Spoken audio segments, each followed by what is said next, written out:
और जी आप तीनों कुमार जी पाकिस्तान से आए हैं, आपका वहाँ सत्संग सुनते हैं? वो बहुत विकल थे कि आपसे एक बार दर्शन करने हैं। स्वागत है भाई। स्वागत है आपका।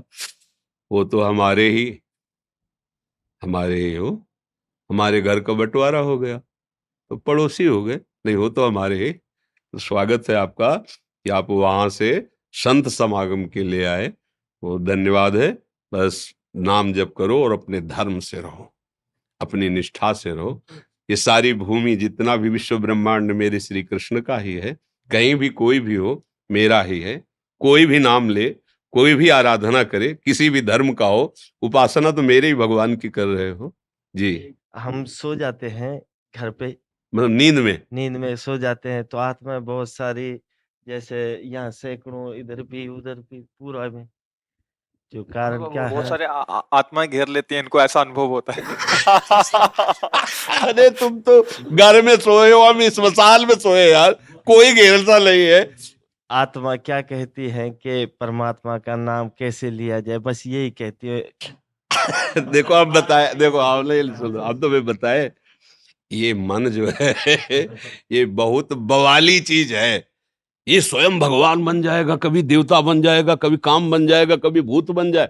स्वप्न में कोई नहीं होता, केवल एक मन होता है और सब रच देता है। ये सब केवल मन की कल्पना है। एक सत्य परमात्मा के सिवा कोई नहीं। हम सो जाए हमारे ऊपर आत्मा है। हमने स्मशान में सोए हैं, गंगा किनारे जब विचरण किए हैं तो स्मशाने में सो, कोई दूसरा साथ नहीं। और बच्चे थे, नौजवान, कभी किसी ने ऐसा भय नहीं। और जहां भय लगा वहीं हम लेटे हैं, वहीं बैठे हैं। कहाँ भय? अगर है भय तो भगवान भी है, अगर वो है तो भय कैसा? कहीं भी हम परास्त नहीं हुए। तो पहले इस प्रश्न का उत्तर, पहले आप मन को ये समझाइए, केवल मन की मानी हुई कल्पना है। कोई भी आत्मा ऐसा नहीं है जो हमको आकर, अरे दूसरा कोई है नहीं, ये दूसरा मानने पर ही है। भूत मानोगे तो भूत है। सच्ची में भूत प्रकट हुआ नामदेव जी के सामने, बहुत बड़ा।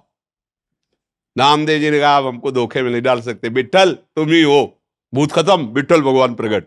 कुत्ते ने रोटी उठाई चले गए, अब हमें धोखे में नहीं डाल सकते, गुरु कृपा हो चुकी, आप ही हो। कुत्ता का भाव हट गया और वहां विट्ठल भगवान खड़े हैं। ये कोई भूत नहीं, कोई और आत्मा नहीं, ये सब नाटक है माया का। खूब नाम जप करते हुए सो, देखो हमें बताना कौन सी आत्मा आके तुम्हें लिपटती है। नाम जप करते हुए प्रभु के सिवा कोई नहीं, ऐसा भाव करते हुए सो, कुछ नहीं। स्वप्न में आप सब देखते हो, कुछ होता है क्या? ऐसे कुछ नहीं है, एक भगवान है केवल। बस मान जाओ तो अभी सब बात खत्म हो जाएगी। डरे भी बहुत है इसी की, जो देख कर, और डरे भी बहुत है। तीन अशांत है मन, मन अशांत है। कुचले कुचले, ये खुद शैतान है मन, ये खुद भगवान है मन। बस शैतान से हटाओ, भगवान में लगाओ। अभी ये भगवत दर्पण का क्या दोष? आप जैसे बनोगे वैसे ही आपको दिखा देगा। बस बात इतनी समझो, तोरा मन दर्पण कहलाए। भले बुले सारे कर्मों को देखे और दिखाए तेरा मन दर। हमसे ऐसे आचरण बन जाते हैं जो मन हमको अनेक रूप धर करके भयभीत करता रहता है। कुछ नहीं, हमारी बात समझ लो। एक मन के सिवा कोई ऐसा नहीं है जो हमको परास्त कर सके। इसी को कंट्रोल में कर दो, बाहर कोई परास्त ही नहीं कर सकता है। जब सोया करो ना तो प्रभु का नाम स्मरण करके सोया करो। एक श्लोक याद कर लो, कृष्णाय वासुदेवाय हरये परमात्मने प्रणत क्लेशनाशाय गोविंदाय नमो नमः। फिर हमें बताना कौन सी आत्माएं आती हैं और क्या तुमको सुनाती है और कहती। हमें तो कभी ऐसा नहीं लगा कि कोई आत्मा हमारे अंदर घुस गई। हाँ, यही लगता है कि वही घुसा है, जो सबके अंदर रमा है वो वही रमा है, दूसरा कोई। बिल्कुल, ये श्लोक याद कर लेना, फिर हमें बताना। जहां तुम्हें भय लगे और जहां तुम्हें ऐसा लगे, इसका उच्चारण करना, फिर हमें बताना, ठीक है? बकाया हम स्वागत करते हैं, आप इतनी दूर से आए हैं संत समागम के लिए। हाँ, आपको धन्यवाद है।